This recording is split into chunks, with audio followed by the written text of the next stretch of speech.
Nung pagsabi po niyong sa akin, parang pinapanghinaan po ako ng loob.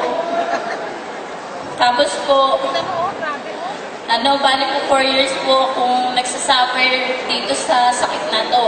Nahihiya po ako lumabas sa amin. Lagi lang po nakakulong sa bahay.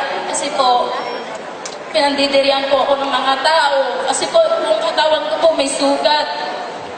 Hindi po nila alam kung ano yung nararamdaman ko. First year high school po ako nung magkaroon ako ng sakit. Sa sobrang hiya ko po, hindi na po ako pumasok. Kasi nga po, pinandidirihan nila ako. Yun po, tumigil ako.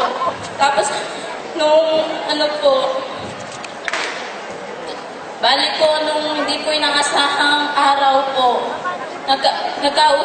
may dumating po sa amin na isang kinatawan po ng AIM Global.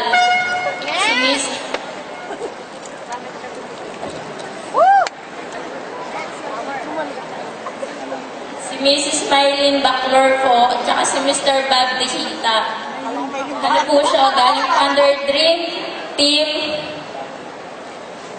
Alliances, headed by Mr. Roy Cueto and Mr. Laksamana. Dahil po, ito po yung gamot na nakapagpagaling sa akin. Ito po ng AIM Global.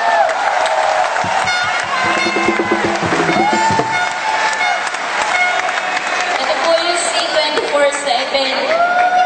Napakalaki po ng pasasalamat ko dahil po isa pong milagrong produkto ito ng AIM Global na dati po akala ko wala na po, hindi na po ako lalabas, hindi na ako makakapag-aral. Pero ngayon po magaling na ako.